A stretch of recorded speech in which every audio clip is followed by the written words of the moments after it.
starting in 3, 2, 1. Hello, everybody. Hopefully, you're having a wonderful, fantabulous, and mystical day over here on the mystical side of life. Um, I don't know. I've been feeling a lot like talking about magic systems because I've been getting a lot into comics recently, making my own stories, and having a lot of fun playing D&D with people online, which I'll probably make a video on later on. But at the moment, um, we're gonna be talking about this hard magic systems and where I like it. A good example of hard magic systems would be like Full Metal Alchemist, where it's equivalent of exchange. You know, you trade something to these gods or what have you in order to receive power. I have been a big fan of like Hunter x Hunter's mechanic, where it's like it's not so much equivalent exchange, but there is like rules that you have to follow in order to use like the Nen, which if you guys aren't familiar with, feel free to look that all up online. I'm not really gonna explain a ton of that just because at the moment we're still getting into the video, don't want to get into the nitty gritty stuff. But I do want to introduce a friend of mine, Dairypanda. Say hello to the people, Dairypanda. And good morning. Well, Dairypanda is a good friend. We met actually in Rostran's Discord. If any of you guys are familiar with Rostran, he's an amazing illustrator, character designer, and maker of stuff. He's a collector of what's its and who's its, and he does a lot of cool stuff. But Dairypanda has actually been having a lot of interest in kind of things that I kind of like, and that's why I brought him along to kind of talk about this stuff. So, Dairypanda, what do you think is probably your favorite types of hard magic systems? Ooh, my favorite types of hard magic systems.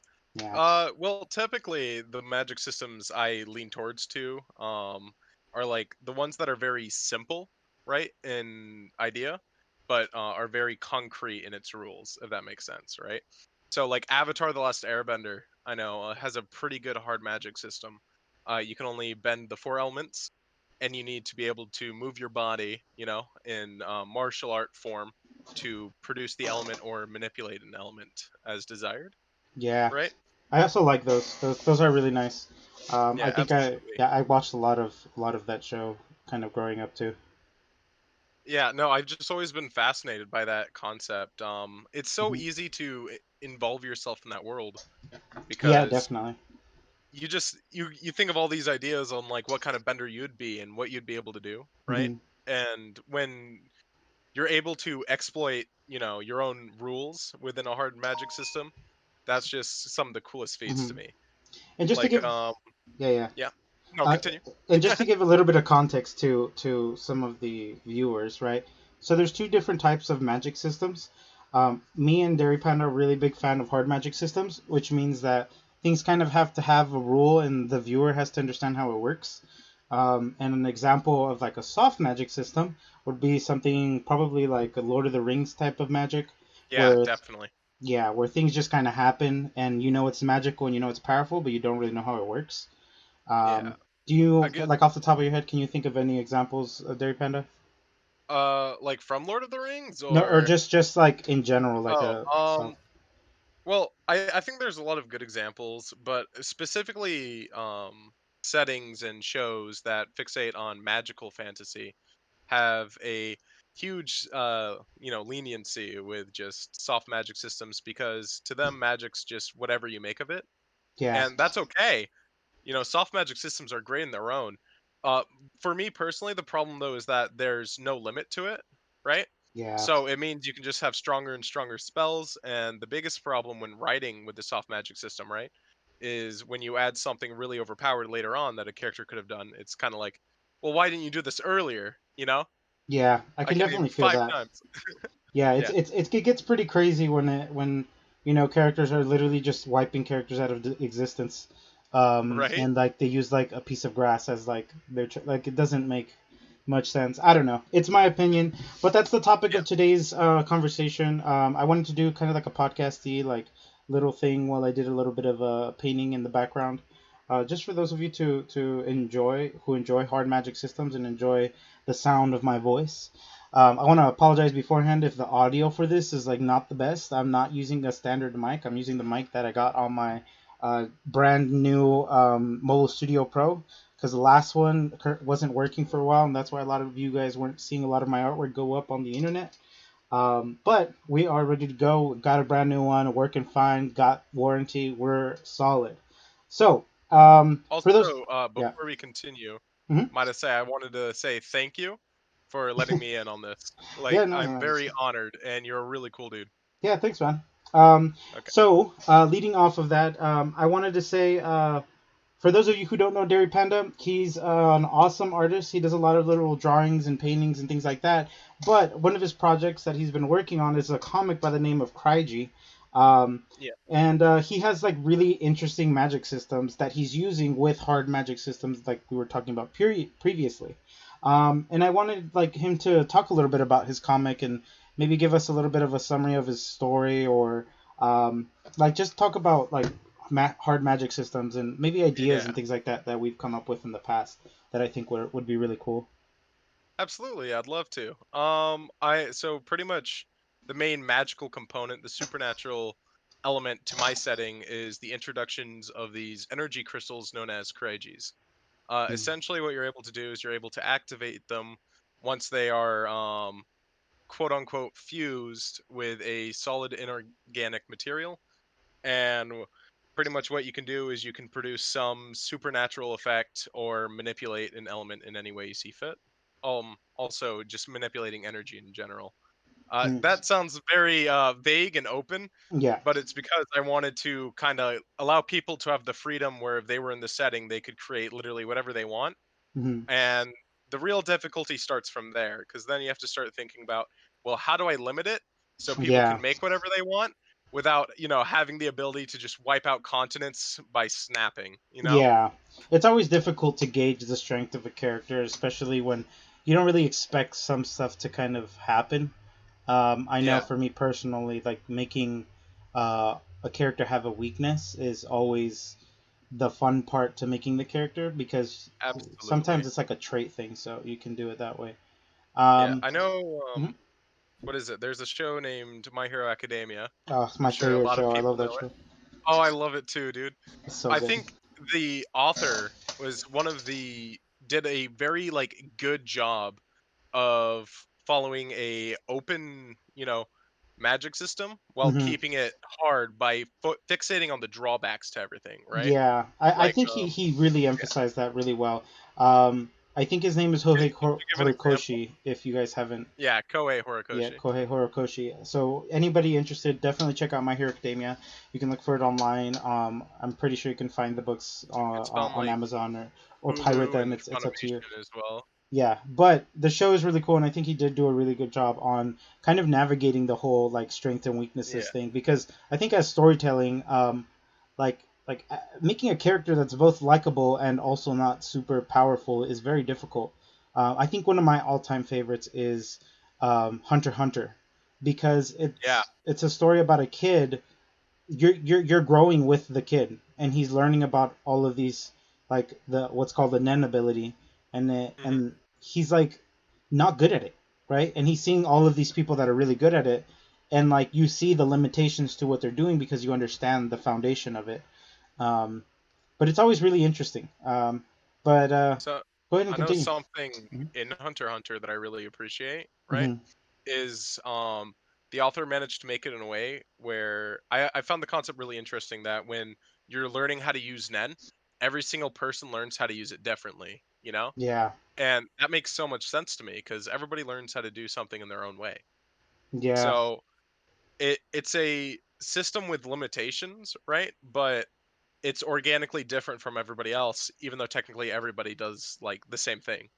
Yeah, I think definitely that's like a very real thing, because like even in life, like like I'd like to think like a lot of the people that congregate on my YouTube channel are artists, and they like to do that kind of stuff. Yeah, But and that's why I kind of I'm beginning to stray away from telling people like do this and do that, because I feel like yes, there are ways to get certain results, but inevitably the result that you want to get is a result that you make yourself because your work can't be replicated by somebody else, Exactly. because you're unique as a person, right?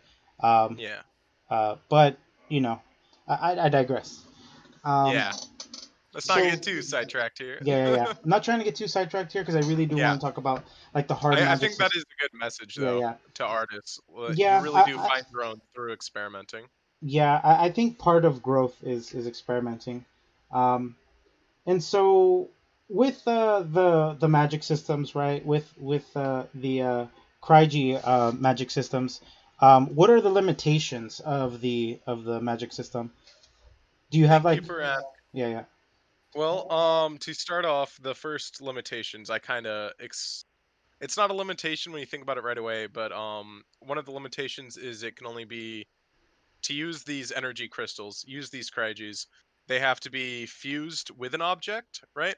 Hmm. And the object cannot be a liquid and it cannot be living organic matter, right? Hmm. So you could combine it with like a rock, right? Like a pebble, Hmm. but you cannot combine it with someone's arm, you know? Ah, okay. And another limitation is the mass of the object, the sheer like size of it, you know? Nice. And a good analogy I used earlier was you could probably combine a Crygy with a rock, but you cannot combine it with a mountain, even though if you break it down to a chemical level, they're somewhat the same, Yeah, they're you know? comprised of the same like molecular structure, but their size plays a big part into the whole feel of it. Absolutely. Yeah. And there's also, ooh, I might delve into this real quickly as a Go ahead. side thing that's still on the same subject. Hmm. Another thing is no one's ever going to be able to create a flawless, perfectly Seamless. concrete hard magic system, Yeah, you I know? I think the There idea of that yeah, is yeah. yeah. There's definitely going to be ways to exploit it, and that's where it becomes really interesting. Hmm. I think when people write stories with hard magic systems, it one of the funnest ways to do it is to do it from the perspective of the people that know how to exploit it, you know, or at least learn Yeah, to. and that's why I had a lot of fun speaking with you before like we decided to kind of make this video, um, Hmm. because a lot of people that I meet don't really understand that part of making a character or making a world, because most people Yeah. think, oh, this is broken because it's just too strong. It's like Mhm. things are broken, but things can seem strong, but end up becoming very weak because you make things to compensate. And so that's where creativity plays part. I think an Absolutely. example I gave when we were talking about this was like, I don't like boring elements in like comics and things like that. I like things that are very out of the box. Oh, yeah, I love this And idea. yeah, and so like let's say like all heroes or all characters that were like the main character had like a sword, right? And it's like that would be super boring, but like just thinking out of the box, what if the sword actually can't deal damage, and instead it for every slash it takes off like 10 years of the person's lifetime, right? That's way more interesting to see and to like think about than like, oh, it's like super powerful and very sharp. It's Yeah. like that's cool, but like it doesn't really do it for me, Jerry. um so For just yeah.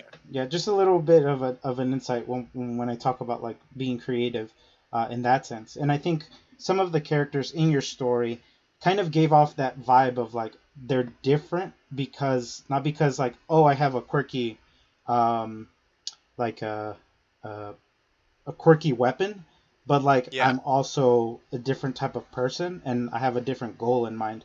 And I think that that's a really cool Absolutely. idea. Do you mind talking a little bit about like maybe one character? Yeah, I could give a good example. I have a character in my story named Clea. She's this really sweet and wholesome girl, but I decided to make it so she is completely deaf, 100% deaf. That's cool. And yeah, well, the thing is, most people when they approach a setting and a genre where you're introducing magic and everything, you want to think of all the fun ways you can exploit it.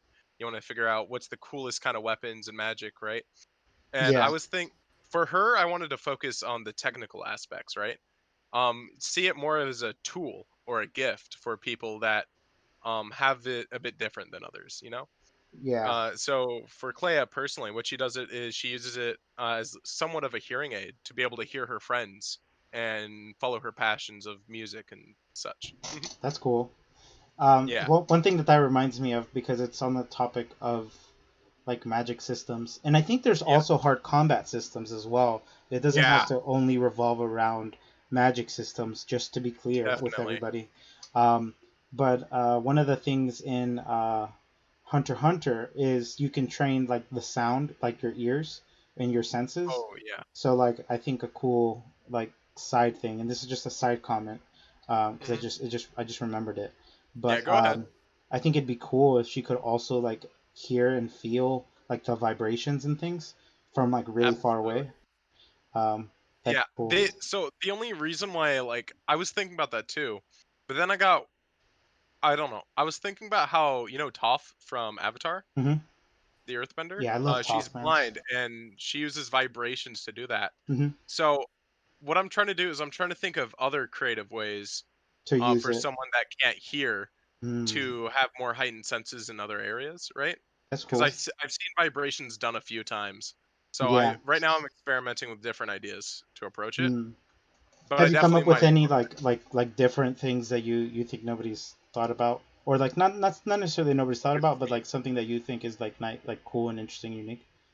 I know I've come up with a ton of different buildy concepts, right? Mm. It uh, I don't know. It's hard to think of something that's completely unique Yeah, because because like everything's kind of it been like, seem yeah, yeah, everything's been done in some way before. Everything yeah. can be compared to something else.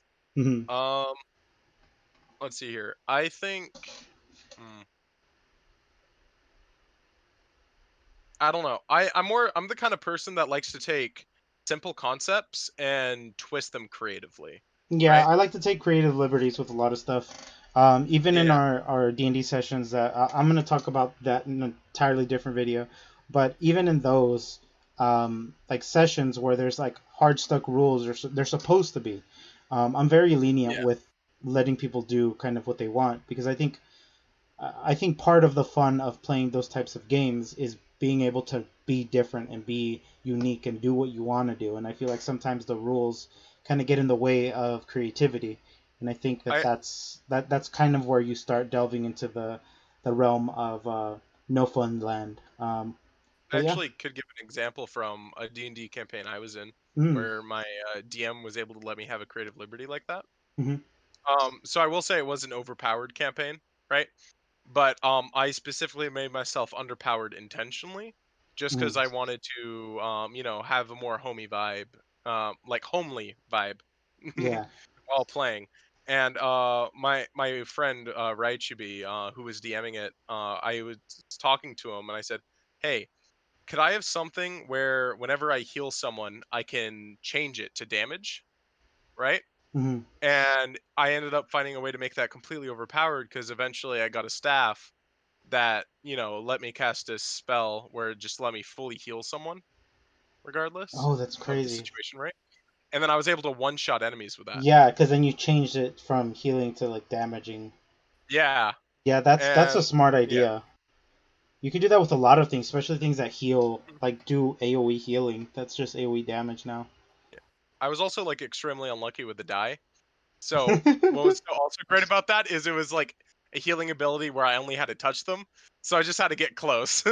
That's nice. I'm a real big fan of like of D&D and like some of the mechanics. Yeah, But sometimes it's always fun to like homebrew the rules and kind of change things up a absolutely. little bit. Like me personally, I like implementing hard magic systems in D&D, because D&D is very you can play it in a lot of different ways, and I think homebrewing some of the rules to fit your type of play style and your type of like Yeah. creativity is always the best out, like the best results, like period.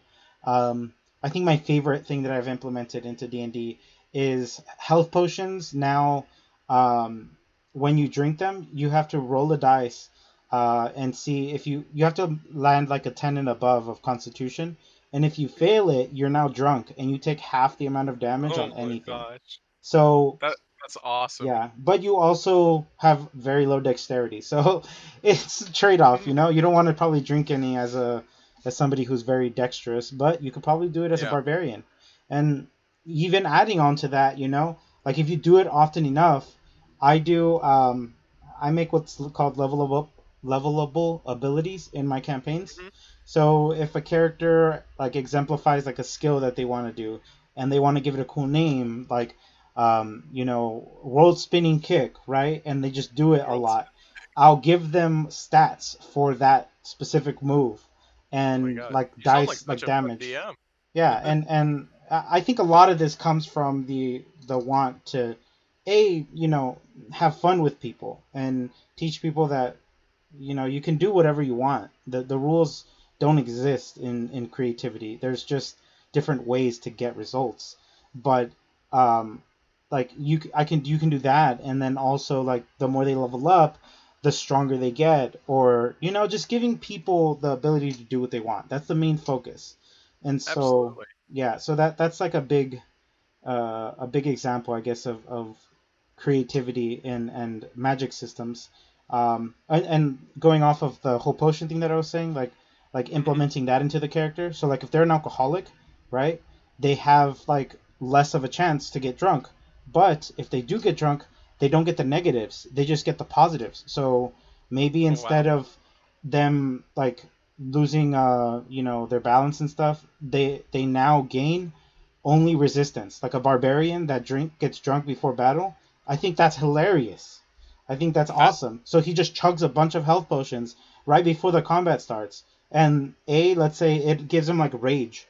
So like, oh, he's like now raging without having to rage, but it does take a turn for him to do it, so it's a little bit balanced. Um, I don't know. I like to let people do what they want to do. Um, I I will think say that's that really interesting. that's a proof of example of why I think hard magic systems are so much more to twist and turn than soft ones, because it Yeah, doesn't feel rewarding when you are overpowered in a soft magic system.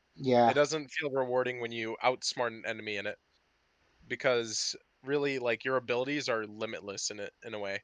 yeah, The the only times in fiction where I see people really have like, it, and another example, like if they ran out of mana, right, in the fiction, it's yeah. circumstantial for the plot most of the time in soft magic systems. Of course, there's examples of otherwise, like it's not always that case, but I will say 9 times out of 10, it's a soft magic system that's pulling that out rather than a hard one. Yeah, definitely. I think so Yeah. too. I don't have many examples of soft magic systems that I enjoy. Although there are shows that have soft magic systems that I do enjoy, but not because of the magic system, but because of the story. Because, Absolutely. there's a balance between the two. Like, I think one that implements both the hard magic system and really good storytelling just adds to the strength of the overall thing. Because I think just having a good like magic hard magic system combat system whatever isn't enough in itself. I think it's interesting, but it won't keep people wanting to read it or wanting to Agreed. spend time with that thing. And I think it's very important to know that there is something else, that it's not just about like, oh, like this has a hard magic system and it's cool because it has hard magic system and I am hard, like I'm like like it doesn't have to be so aggressive like that. It, Absolutely. there's push and pull. There's a little bit of slack to it. You don't have to be so stubborn about it. Um, and so I guess that's like a lot of the stuff that I did want to talk about. Do you have a release date that you're kind of thinking about for Crygy? Yeah. The planned release date is November 3rd. November 3rd. Nice. Yeah. And 2020. what was that? November 3rd, No, 2020. November 3rd, 2020. All right. Yeah. Well, that's pretty awesome. It's coming up, so hopefully we can see a lot of the stuff that you've been planning. Yeah, I'm thinking I'm gonna put up a couple images maybe here and there throughout the video so people can see kind of what you're talking about. that Um, would be and awesome. then we can figure out that way. But I did Yeah, want to talk a little bit about like my magic system for a comic that I'm making. absolutely. It's called Scum. Some of you guys may or may have not heard me talking about it here and there in a couple different discords. Which, by the way, if you guys haven't been able to get into my Discord, I'm going to try to drop a link in the bottom of the description so that anybody that wants to join can join. although I don't know if it's going to expire. So You can set it so it doesn't expire. yeah, but it's just technical Yeah. stuff. I'll see if I can get that across, and hopefully I can. But basically, um, the story is about um, my experience with a lot of my friends in the D&D campaigns that we've been playing for a hot minute. It starts with them and then it continues from them and they become legends, right? But that's the general base of the story. I don't want to give too much away because things are subject to change and you know how all of that goes. All Yeah. that wonderful stuff. But what I will say is that it's very much like the combat system in either Hunter x Hunter or One Piece, where you have like three different uh, trees that you can basically scale into. The first one being strength, like you can, basically use hockey in your arm. Hockey being like strengthening skill. And you can hit things really hard, or you can use that and like wrap it around like a baseball bat and use that as a baseball bat, but it's as strong as like steel, um, or those kinds of things. There's also like the magic, which is using like hard magic systems. I'm a really big fan of kind of how we did it in D&D, only adding this twist of like kind of like Naruto, or if anybody here has seen Magicians, I think is a really good example of what I'm talking The about. TV show Yeah, the Magicians? TV show Magicians. Oh, It's I very love that dark. show. Yeah, it's very dark. So if you're not into that stuff, I don't recommend watching it. I personally So stopped it's watching kind it. of Yeah, 18 up-ish, isn't it? uh, it, it has a lot of it gets rated R very quickly. It's basically Harry Potter meets college, and so Harry Potter meets college. yeah, Yes. it's very much that. So I don't recommend it to everybody. It's not a show for everybody. But to those of you who are interested in the darker stuff and do like that kind of stuff, feel free. Um, but I like I said, I personally kind of stopped watching it because it kind of ruined it for one of my characters, one of my more favorite characters. But um, so very much like in that show, they use kind of mathematics and they also use like hand signals and like different maneuvers to cast magic spells. And so in the hard magic system that I wanted to implement in the comic, they have to study mathematics or whatever skill or you know tutor or whatever they want to learn. So once they study that, they have to figure out the corresponding symbols, like that they have to do with their arms or like the gestures and things like that. Um, Similar to sign language, or like if Yeah. any of you are fans of Naruto, like kind of how they do jutsus. Um, but I think the best example would be Magicians. And if you haven't watched it, like just the hand signs, just look it up on YouTube if you don't want to watch the show. I think it's the best example. So that's the magic, and then you train it by studying and doing math, stuff like that, or and also studying under a magician or How it's how like your magic system works, it's like 1 + 1 is 2, 2 + 2 is 4, yeah, 4 + 4 is 8, right? But yeah, like if you stop at any point during that process, it turns into a different spell. yeah. So like let's say someone's trying to summon a spear, but they just want the head. So first they start off by making like a flat plane, and then they punch out the middle. So, like, let's say in combat, you want to block something, you're going to start by making that flat plane. They're going to hit the flat plane, and then you're going to punch out the middle with like the different hand gestures. So it's also important to know what's going to come before the final spell so that you can kind of use that to your advantage in combat.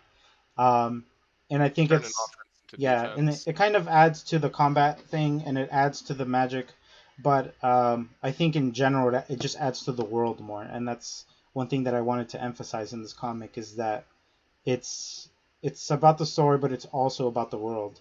Or I mean, it's about the mechanics, but it's also about the world. Uh, Do your characters have a way of like shortcutting these um, advanced algorithms after Yes, they've so mastered very it? much like in real life, right? In real life, we have Mhm. algorithms that people use as a shortcut because, you're not gonna make like a wall of just math to explain Yeah. like two like a two-piece equation, so they shorten it by doing certain things. And so there are certain people and certain characters in this world that understand that about whatever it is. It doesn't necessarily have to be about math, but they understand what the shortcut is, like in the hand signs or whatever, because they've practiced it so many times and they've realized that, oh, I don't have to do like this hand gesture. I could do it with two or three fingers or like less fingers or like one finger by just bending it a certain way, and then the magic flows that way. Because all of the magic is tied to a bigger kind of thing. It's called the weave, and it's kind of taken from it was inspired by Dungeons and Dragons. Because I like the story of the weave in Dungeons and Dragons. If you guys aren't familiar with it, definitely check it out because I do think it's very interesting and it's very cool. But it's around based around the idea that the world is kind of intertwined with magic, and the weave is kind of different magic in my world, different types of magic, kind of tied into one large magic, like um, uh, not a being, but just like a force. Out Uh, of curiosity, have you put any thought into whether or not there's a limit to your weave? Like, is it possible for it to run out? so the weave can't run out because it's based on magic that people are using, but the limitation is the physical body. So one of the things that I really liked about magicians, and I'm gonna steal it from here again because I really am, um, or I'm taking creative liberties. I'm not stealing. Yeah, it's So creative liberties, guys. one of the favorite things that I liked about that show was that um, characters aren't able to cast incredibly high spells unless they're doping. And I'm not saying like doping, like, oh, like, they're like drinking like, no, they're literally like taking magic drugs, or they're drinking like from the weave itself, right? There's a scene where, or there's actually like this, I don't want to spoil the story, so if anybody wants to watch it, go ahead and check it out. Highly recommend it, at least the first season. After that, you'll see why you don't want to, whether you want to watch it or not. But uh going off of what I'm saying, is like you can't get to that limit. You can't get to, I can cast spells at like 12th level, like to keep it simple in terms of like Dungeons and Dragons. You can't cast them at Yeah, 12th level because your body can't sustain that much magic, right? But and when you're there's doping the cheats to do that. yeah, but when you're doping, the magic isn't going through your body. It's going through the outside of your body. And so the doping basically just allows the magic to flow through you instead of going into you, and around in you and around you, which is why one of the main baddies in the series is able to do some of the stuff that he's able to do. But in my world, right, um, if you try very much in like the show, you like if you try to use too much magic power, you will die. You'll be intoxicated with magic, and you'll become a Nyx. And Nyx are people and beings, or humans, or mainly humans, because humans are very obsessed with the idea of power. Um, but you become a Nyx, and a Nyx is people who have tried to use magic at a higher level than they were capable of physically, and they become like power hungry, and they become their body melts, and they become like pure magic. Um, and then their sole goal is to become more powerful. Um, and you normally don't want to become a Nyx because Nyx are very evil, and they will turn their back on you for power. Um, and they're very toxic, beings. They will use you Yep. in any way that they can. But that's the whole idea around that, and that's why a lot of people who are really good at magic um, have a limit, and that's what the limitations that they have. And I remember we were talking a little bit about races, and I think right now would be a good time to Yeah. talk about them because the Well, difficult, yeah. there's one thing I actually wanted to mention before that. Hmm. It was just an idea I think you might find interesting. I did a purely magic focused setting before, and pretty much the conclusion, a conclusion we had to get monsters involved in the setting was monsters were bred from failed spells. So Oh, people that's that couldn't cool. produce spells, right, they would create monsters, right? So most of the monsters are being created by teenagers trying to create magic, trying to cast spells that, they're not educated enough on making, right? Oh, that's a good And all idea the too. yeah. So that was a That's a limitation and really world building. oh, that's Yeah, smacks, right? dude. I'm gonna steal that. I mean, I'm gonna take a I mean, creative you lib. you can. The You story know, died, so you can do that. I just thought you'd like it. that's actually really cool. I think that ties together a lot of the magic, Yeah, and because it it's a also good makes way like more to world interesting building, you creatures. know? Yeah, it does make more interesting creatures in the sense like it's not just like, oh, he's like really powerful because he has powerful magic. Like it's not, cookie Yeah, cutter. I think it that's it that's ca- really enjoyable. it causes real repercussions Yes, that to it doing makes things. sense why it Yeah. would happen too, you And know? that's also the reason why a lot of the students in this world don't necessarily use um, magic on their own.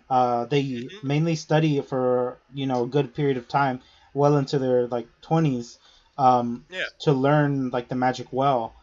Because if you don't, you will probably hurt yourself or cause something catastrophic to happen because you don't know what you're doing. And that's where the whole notion of shadowing or sorry, is it shadowing magic? Yeah, shadowing magic comes from, yeah, which is like uh, the magician or the mage or whatever um, casts a spell that is like an imitation. If you think like if you want to think in terms of anime, he's basically that shadow guy from Naruto. Do you know who I'm talking about? yeah. Orochi, He, no, not Orochimaru. It's yeah, I know who you're talking about. He's the kid, right? yeah, he's the kid that the one that's like Yeah, always like, oh, what a really, really drag. angsty. Doesn't want to do Yeah, doesn't anything. want to do anything. Really lazy. Ends Yeah, up smoking later on in his life. shadow But puppet jutsu or yeah, something. shadow jutsu. There you go. The notion of it came from there, because the I wanted people to have a reason to want to find a mentor, and I think the whole, oh, I want to be powerful, I want to be the Hokage. I think that's cool, but because there's a Yeah, repercussion and there's fear, I want people to be able to latch onto something, and it makes it really easy for me to use that to make villains yeah. because people are seeking power, right? So what Hmm. are they gonna do? Oh, they're gonna go somebody with power. And what is the person with power gonna do? They're gonna try to abuse it. Um, and so they're going to take over entire schools or maybe use them as like little armies or like convince people like, hey, I'll show you how to do this one magic spell if you do this favor for me or things like that. Um, and it also kind of goes to show like the type of world I want to build. It's not so much dark, but each character has their own goals. Yeah, Um, I feel like it's yeah, very human for a variety of options that are both dark yeah, and morally high to yeah. be I pursued. like gray worlds. I don't like black and white, if that makes I sense. like colorful worlds. Yeah, I, I, well, yeah, I like colorful worlds too, but I like I know worlds that was where, a bad yeah, joke. I'm sorry. yeah, yeah. I mean, you get what I'm saying.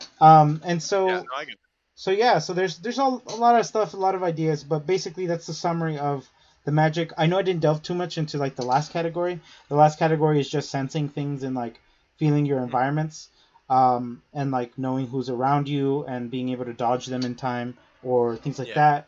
If you want to think of like a something similar, you can think of like sensory hockey, which is in One Piece, or I forgot the name of it in Hunter x Hunter, but I'm sure there's one. It's like feeling your there, environment. there. They throw out that Yeah, bubble and they can, But yeah, so that's the idea of the last one, and there's different ways to train each one. Um, but like the first one, you just train by uh, like using it, get confident at using it, understand it, though most people that use that are like stubborn people who like, I want to beat them up and then just like hit the floor like thousands of times and eventually they can hit the floor really hard, and I if I wanted to hit it give, enough times, yeah, I did it enough eventually I'll be times able so to that be I can good now at hit the it. floor really hard, or like breaking trees or things like that, because I wanted to kind of also filter into like different types of people will do things differently, and I like that.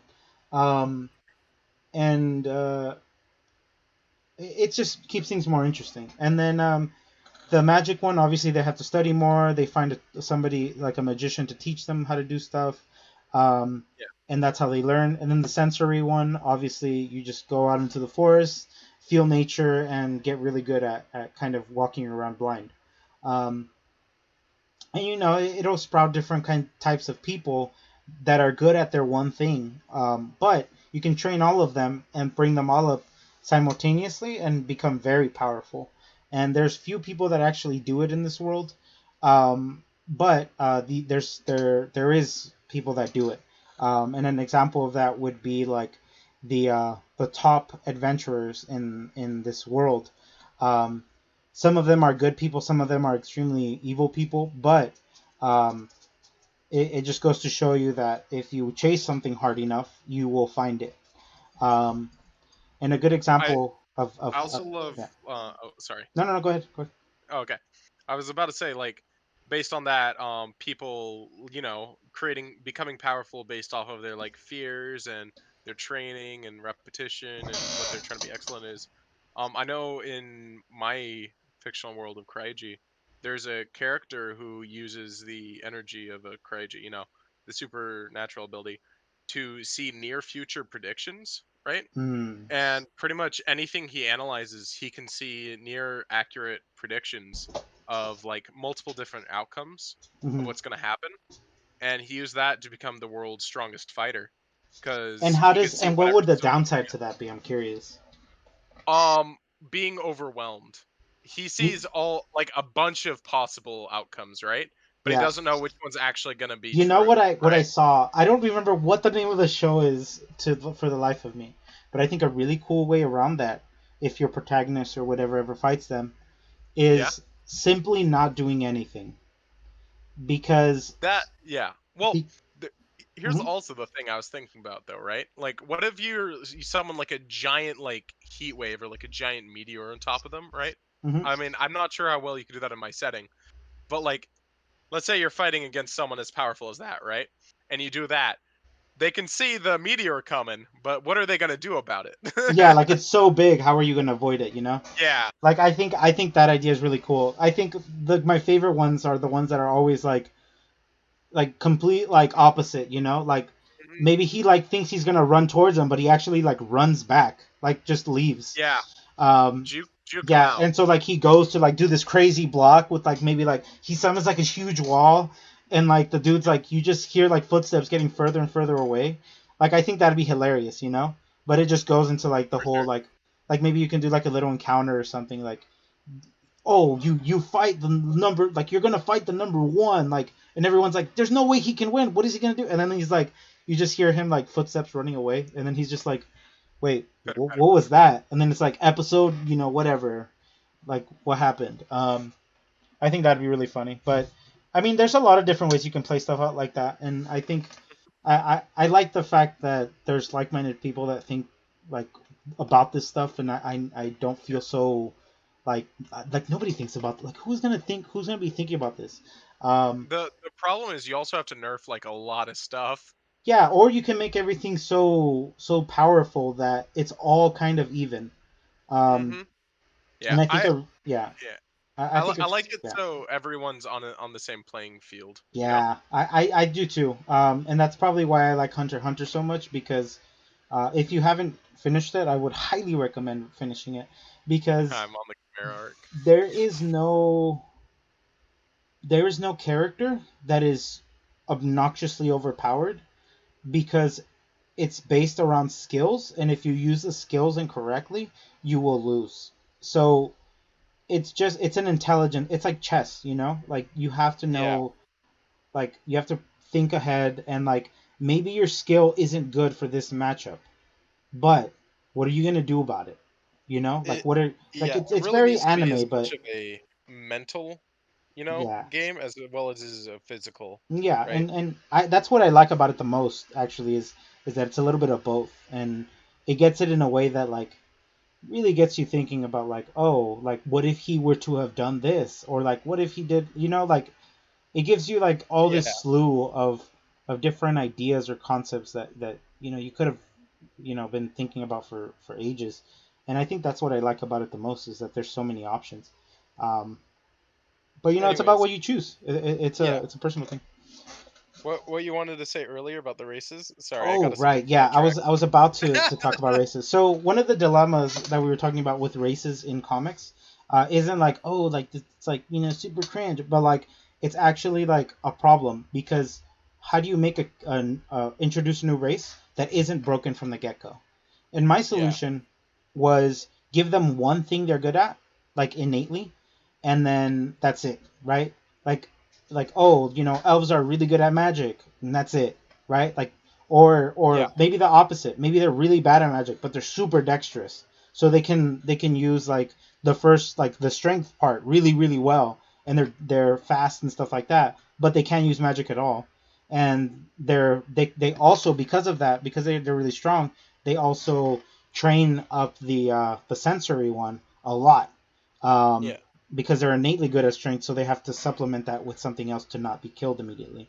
Um, What I think is really good about that fixating on a single trait to separate it, right? mhm. Is from there you can then start debating like what their political, their economical life, their terrain is going to be like, Yeah, because like your example of an elf being like, more in a magical prowess, in your setting specifically, the more mathematical and the more magical you are about what you're doing, I'm assuming that caused like a little higher class hierarchy in a way, yeah, you it know would, it would set and you apart from the others. So that would make all your elves more of the pristine type yeah, rather than some other elves that are all in the woods, yeah, hunting and stuff. Yours would be in like a more noble hmm setting. And I just think that makes it really easy to write in new races. hmm yeah, and that's what that was the solution I had thought of. But the problem comes in, when you have more races than you have traits. Like, how do you, Yeah. like, okay, orcs are really, strong maybe, and elves are really smart, and like, I don't know, dwarves can like feel like their sensory is like super big. All right, great. Giants. Okay, so like they're also strong, but they're like super dumb. But like, how do you like? We decided only one, so now this race now has a huge downside. It's like hmm it gets too much into like the oh who's stronger, and that's like I always like to bring that to the table as like oh this person's strong, but this person can do this, so maybe that would counter that. Um, It's because also like, yeah, quite confusing, right? Because it's like you also need to show that characters within that race can also have variety too, yeah, right? And if they're not proficient in the one thing that sets them apart, they don't feel like that race anymore. yeah, and I feel like that also sucks for people that are reading it, because then hmm a you don't see that character or thing as like important, and b it just kind of makes it like it Yeah, makes them feel more like side characters, you get less immersed in the world too, Yeah, you know? it's less enjoyable. But I really hmm like when they get like characters that aren't like very like they have very uncanny skill sets and or Yeah. like abilities and like they use them very well. If nobody has watched My Hero Academia LA, I think that's a perfect example because hmm the main character has an ability to teleport to a little pin that he puts onto his backpack. I know I told Dairypanda about it, but I don't know if he Yeah. actually watched it. But definitely check it out. He can teleport to it, and he uses that in combat by like flickering and throwing around his backpack and confusing the enemy with where he's going to go. Because sometimes he'll throw it behind the enemy, and then he'll run up to them and he'll teleport to it and slam them down. While other times he'll throw it and do the exact same thing, only instead of teleporting to it, he'll actually punch them just from the front while they turn around. So it's just interesting to see how people would use different skill sets, and it's very much like Midoriya or um, characters that have very powerful skill sets, but maybe their physical body isn't able to handle it, or maybe they have like a I downside that they can't really manage. I think I is know really I cool. was trying to like see the limits of my creativity, so I tried to come up with one of the useless powers I could think of, right? And it was being able to move around moving objects, you know? And pretty much where I went from there is, in my head, what ends up happening is the person really, fixates on moving quickly around moving objects. And then what they're able to do is so let's say someone's shooting them with like a bullet, right? Yeah. They're able to send themselves flying because the momentum of that bullet's, it's spiraling at insane speeds. So when they move around the bullet, right? Yeah. Uh, in my mind, what would happen is they would make them move really fast too. So they could turn themselves into like some sort of like speed demon, by Yeah, I think that's essentially cool. shooting themselves and then moving around that bullet that's been shot and then flying themselves at enemies. Yeah, I think that's really cool. Yeah. Yeah. Yeah. So like, I think all in all, this was a really nice talk. I think we talked about a couple things that we didn't think about beforehand, and just kind of, Absolutely. yeah, and just kind of like chatted for a hot minute. I want to end this off by thanking you, man. If you have any final kind of things you want to say, just so we can wrap it up and we can call it an okay go. But I'm definitely looking forward to maybe doing some different things with you in the future, because I really like people that kind of do Yeah, it'd similar be things, fun to or like collab or just even just chat, You're an yeah, awesome yeah, yeah. guy. Yeah, no, definitely. I think we can definitely chat, you know. We always Yeah. yeah, I think that's a possibility all the time. But yeah, anything else you wanted to say, man? um Not much. People that are interested in reading my webcomic on November 3rd, it's going to be uploaded on Webtoons. Cool. So, yeah. Yeah, if you have any links for the site preemptively, just send them to me, and then Yeah, I'll update them on the actual video when I upload it, just so people can that'll can be check it out when awesome. they I'm want. I'm not sure how I'm going to have it prepared, honestly. Yeah, I mean, Also, we'll yeah. we'll figure out the bits and bobs when we get there, but I think it's important to at least Yeah. bring them out, or like talk about them. Anyways, dude, Yeah. thanks for coming, thanks for joining us, and as always, Thank you everybody, for don't inviting forget. me. What was that? Thank you for inviting me. Yeah, no problem. But thanks everybody for joining. Thanks everybody for sticking with us for like a solid hour talking about this. And as always, guys, don't forget to stay mystical.